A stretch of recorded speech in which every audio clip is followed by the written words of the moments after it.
Hello, and welcome to today's webinar, Finding Successful Strategies for the Circular Economy. My name is Mike Holman. I'm a VP on the research team here at Lux, and I'm hosting the webinar today. Our speaker today is Gihan Havige, who leads our coverage of sustainability and the circular economy and a lot of our sustainable materials research. So if you do have any questions for Gihan during today's webinar, you can enter them into the questions box on your screen. We will have some time to answer questions at the end of the presentation here. But before we get started, just to give you all who may not be familiar a little bit of background about Lux. So Lux, our mission is to provide the data and insights that help our clients make the right decisions to accelerate tech innovation, to meet their organization's goals and drive faster growth. And we do that in a number of ways. We have a platform where our analysts, folks like Gihan, rate research based on primary research with startup companies and other innovative organizations in the fields that we cover, as well as a lot of the advanced data and analytics that our data science team has built out. So clients can access a lot of that written research and a lot of that data there, but they also have the opportunity to call up and speak with, again, our experts like Gihan to kind of dig further into their expertise, learn more about these topics and how they might apply to the client's own business and situation. And we also have a team of consultants who can come in and leveraging the database and the research and the data science assets we have, do more custom bespoke consulting work for our clients. And the presentation Gihan has today will give you a little bit of a flavor of the research in particularly from our Accelerating Materials Innovation Program. So this is one of the sort of 5 major areas that Lux has expertise in, along with materials. There's energy, digital, agri-food, and mobility. But in our materials program, we look at materials and chemicals and related technologies and business models because we really do believe these materials innovations are touching virtually every industry and are enabling new businesses and really helping to solve global challenges ranging from climate change to plastic waste, as we'll hear a lot about today, energy supply, and so on. So in this area, about half of our clients are producers of chemicals and materials, but the other half are end users of materials in a variety of industries ranging from consumer packaged goods to automotive and aerospace to electronics, to oil and gas.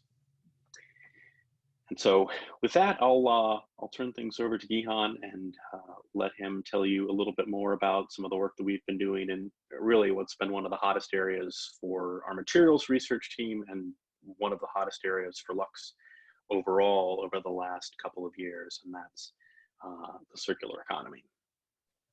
Thanks, Mike, and thanks everyone for joining today.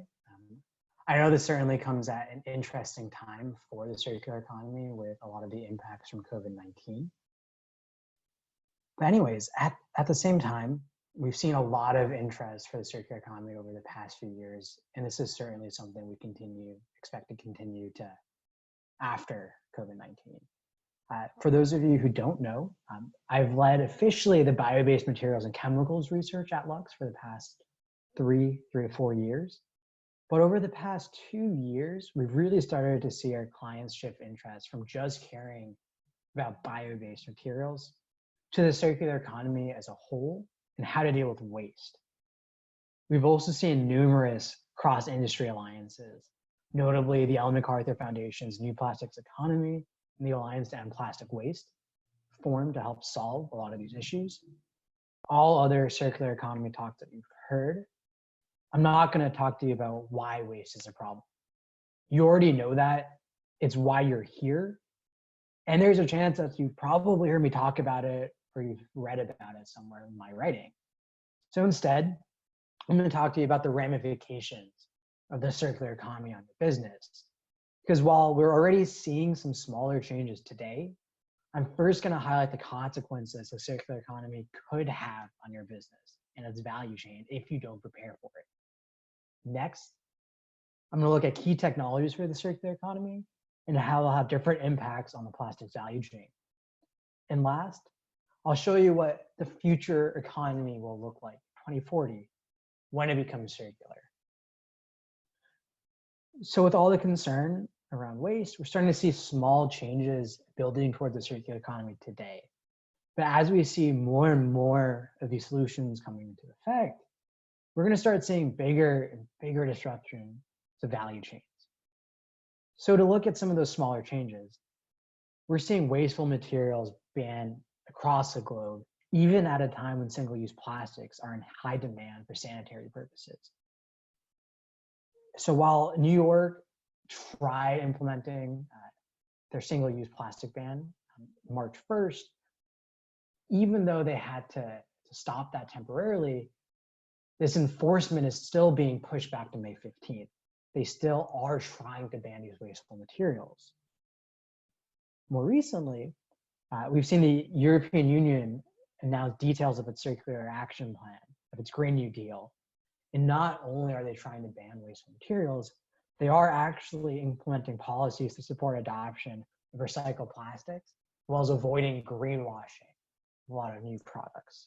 And so we are starting to see a regulatory push against wasteful materials and in support of more sustainable products used.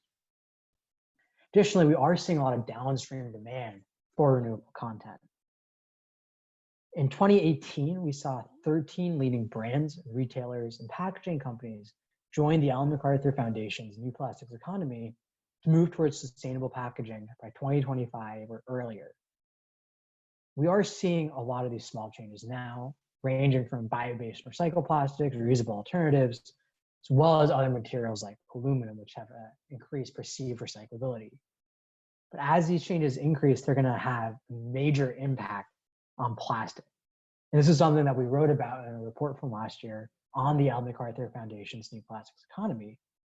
One thing that we found was that these first 13 firms shown here alone are going to impact over 11 million tons of virgin plastic packaging. And as more and more brands move towards these sustainable packaging goals, we're going to see many more disruption to the plastic value chain, which can be shown here. Again, this is a simplified version of the linear economy in the plastics value chain. We have oil and gas companies that produce raw materials for petrochemical production, chemical companies that convert these raw materials into monomers or plastics. Material players then form bulk plastics, which are then converted into products like packaging. And then brands use these plastics either for their own products or packaging. After then these products are used, recyclers will collect whatever packaging consumers send to them, and then anything that isn't collected ends up in a landfill. And if we're being realistic, a lot of what is sent to recyclers also will still end up in a landfill. And so at the end of the day, even though there are a lot of attempts to recycle and put back waste plastics into this value chain, the majority will eventually end up as waste. Now, as the transition to a circular economy increases, we're going to see a lot more disruption to the value chain than what we've shown earlier. And in the worst case scenario, all plastic packaging will be banned, which would total about 144 million tons of plastic packaging annually. This worst case scenario will have major impacts on players throughout that value chain. Oil and gas companies that have been moving further downstream into plastics lose a lot of their new product streams. And with all the alternatives for plastic packaging, again, bio-based, recycled, renewable content, reusable models, aluminum, brands are going to be stuck between a rock and a hard place. Plastics are great for them. They allow for low cost, lightweight packaging, long shelf lives that are also convenient for consumers. Without plastic packaging, brands are going to be stuck choosing between numerous expensive alternatives. course, banning plastic packaging will have major impacts on chemical and materials companies like Dow. Dow will lose approximately 65% of its total polyethylene sales, totaling a loss of $7 billion in sales based off of their 2017 numbers. It's a lot of money. You don't want that happening to your organization. That begs the question, how can you prepare for the worst case scenario for plastics, where all plastics are banned? Well, I'll tell you, new technologies will be critical to help overcome these disruptions. Now, there are a lot of ways to try and manage plastic waste. But at the end of the day, we won't stop using plastic because of how useful it is. And so we will always produce plastic waste. Using plastic as a resource is the only way to solve the plastic waste issue without actually banning plastics. However, different waste conversion technologies to use this plastic waste would have different impacts for the structure of the future plastics industry. And so we're going to talk through some of these technologies to understand the impact that it could have on your business. So here we have a market map highlighting innovators, including startups and large players in plastic waste conversion. Myself and my colleagues at Lux, we've interviewed all of the leading startups in these technology areas. And so if you were to ever see one of these market maps on our member site, you'd actually be able to click on a company you're interested in to see our analysis based off of interviews that we've had. And so getting back to these companies here, in this particular market map, we've grouped them into three categories: pyrolysis, depolymerization, and mechanical and solvent-based recycling. And we picked these groups because of where they lead back to on the plastics value chain. Again, ignoring reuse models for now, again, we're always happy to talk about new strategies for reusing waste and other packaging materials. But we have mechanical and solvent-based recycling that lead back to a material product, depolymerization, which leads to a new chemical product, in this case, monomers for a new polymer production, and then pyrolysis, which results in raw materials for new plastic production. Now, I won't go into the details of these technologies today, but if you are interested in learning more about any of these technologies or any developers, please don't hesitate to reach out. Now, all of these paths could enable a circular economy, but implementing each path would have a different impact on the structure of the plastics industry. And so it is important to understand what it'll take for these different technologies to become viable. That is actually something that my colleague, Charles Willard, spent a lot of time building out last year. As you can see here, this is a techno-economic model that compares the profitability of emerging recycling technologies to the established mechanical recycling. This here shows the status today. In green, we have the production costs of the different recycling technologies, and that's compared to the revenue in yellow. We have mechanical recycling technologies for different polymers on the left, and then some of the advanced plastic recycling technologies on the right.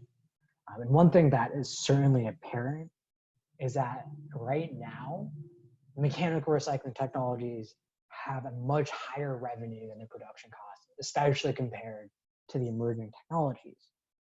Now, there's a few reasons why mechanical recycling dominates today. Costs are low, of course, because of economies of scale. These are commercially viable technologies, while the advanced recycling technologies are still in the earlier phases. But mechanical recycling also benefits from a very unstable recycling market. The demand for plastics recycled content is high. The availability has actually been low since recyclers in China lack access to the feedstock after implementing the plastic waste importation ban. So right now, sales prices of mechanically recycled plastics are incredibly high. And this is something that we do expect to even out in the future. But mechanical recycling will still play a role in the future plastics economy. The technology, though, is still fundamentally limited. It can only convert a monomaterial packaging, so just one single stream material, to a product that fundamentally has a diminished quality. Thus, while the advanced recycling technologies have lower profitabilities today, they're necessary if we're going to have a circular economy. So one thing that we will do with our clients is look at case studies for how these technologies are being scaled. For today, though, we're just going to look at a case study on pyrolysis. So pyrolysis thermally decomposes plastic to a synthetic crude oil, and that can then be refined to hydrocarbon fuels or other products. The majority of pyrolysis development has focused on plastics that are usually not recycled. This includes flexible plastics, multi-layered films, polyolefins in particular have been involved here. And a big reason for that is this technology can convert plastic waste with minimal sorting. Now, pyrolysis has been the oldest of these advanced plastic recycling technologies, but developers historically have focused on using pyrolysis oil for fuel applications. However, to actually contribute to a plastic circular economy, converting plastic waste to new plastics, pyrolysis oil must be naphtha crackable. We have seen a lot of companies in this market map shifting focus to new plastic production. That includes Quantafuel, Phoenix, and Plastic Energy. Like many of its peers, Plastic Energy was initially focused on, as its name says, creating energy from plastics. However, it recently shifted to also target new plastics production. And this was through a partnership with Sabit. And this really joins a multitude of partnerships between major chemical and material companies and recycling developers. We do have a lot of these updates on our member site. In particular, many have been summarized by my colleague Anthony Schiavo last year when we saw a boon in these announcements. So getting back to the profitability, while mechanical recycling dominates today, with the stabilization of selling prices for recycled plastics and process improvements for the advanced recycling technologies, we expect all technologies to compete from a profitability point of view.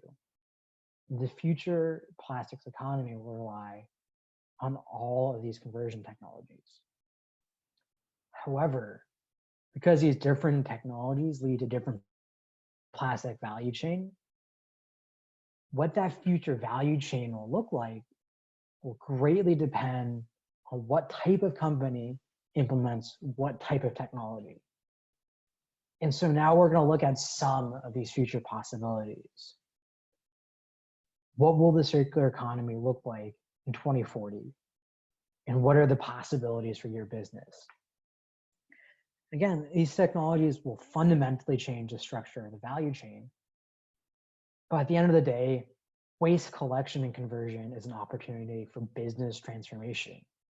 If you were to implement some of these technologies, you can help with losses in your current business and transform them into new products or new revenue streams. But again, the structure of the circular economy depends on who performs collection and conversion. There are a lot of possible outcomes depending on what technologies are implemented by which players along the value chain. And so we're going to walk through a few scenarios to highlight some potential opportunities for business transformation.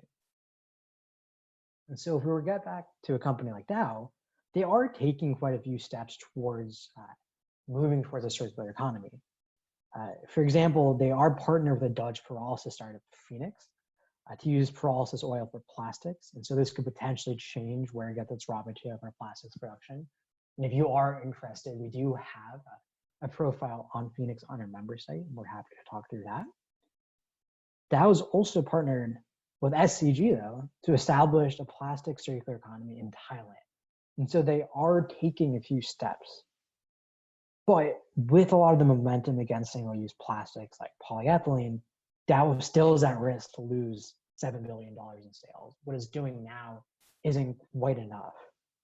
Dow and its chemical and material competitors have the most to lose, but they also have the most financial resources to actually implement some of these advanced plastic recycling technologies. And so while Dow today primarily plays in chemicals and materials, by collecting waste, in addition to setting up pyrolysis units, it would actually compete with traditional raw material providers. Not only could Dow use its pyrolysis oil for its own polyethylene production, but it could either use it for other petrochemical products or sell the oil to compete with oil and gas companies. Now, today's waste infrastructure is broken and heavily limited. Still, today's waste collectors and converters have the most experience in actually collecting waste.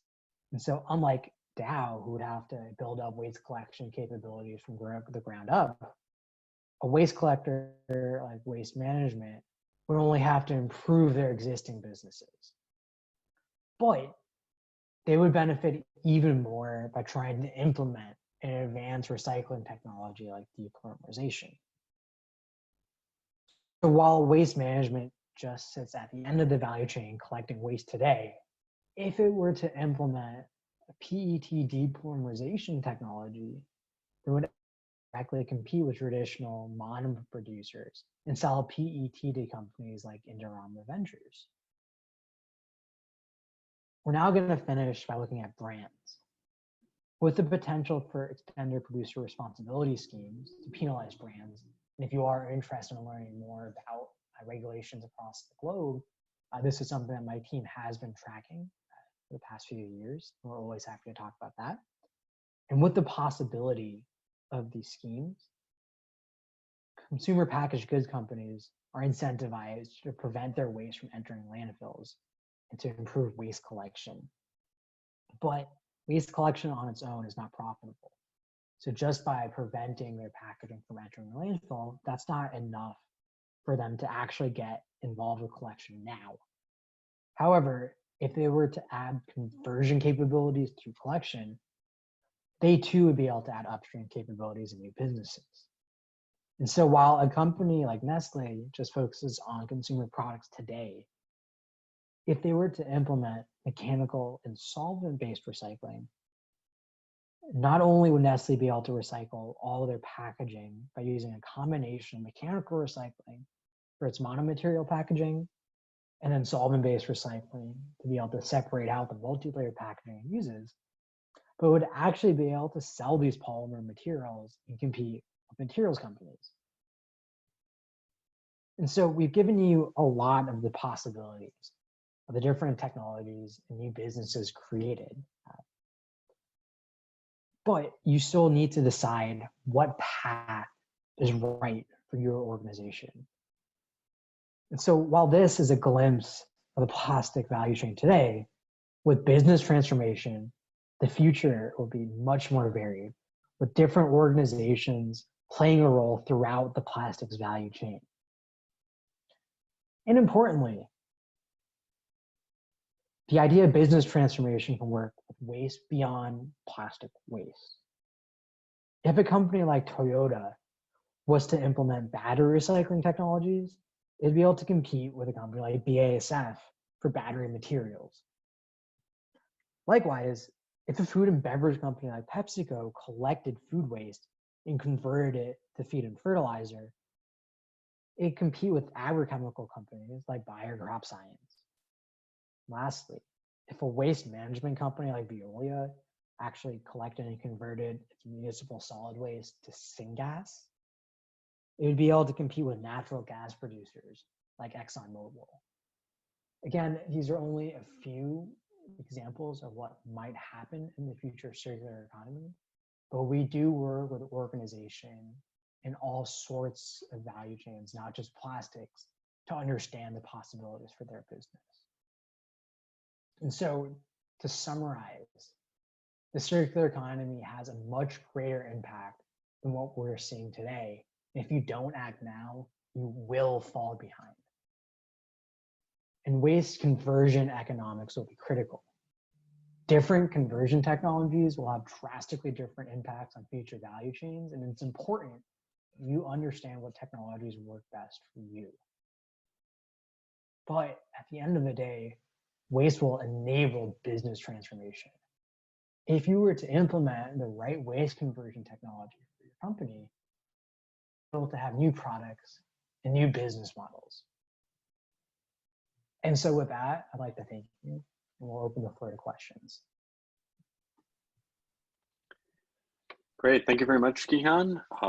Excellent presentation, and there are a lot of questions we have coming in as well, and we do have a few minutes to address some of those. So, I mean, to begin, a thing that I think has come up a few times and is really top of everyone's mind is in a lot of areas is, but as well for a circular economy, is what do you see as, how do you see the circular value chain, this concept being affected by COVID-19 and this pandemic? I think it was sort of both in the short term, immediate impacts, and how that might impact the sort of longer term prospects for some of these technologies you've been talking about. Yeah, thanks, Mike. And I think that's certainly a great question, and it's certainly relevant given that with the renewed interest in single-use plastics, there are a lot of people out there that think that the sustainability phase is dying. And so we actually do have a few pieces on our member site kind of on this subject. But I think one interesting outcome in the short term that my colleague Charles wrote about is the actual increased availability of recycled plastics.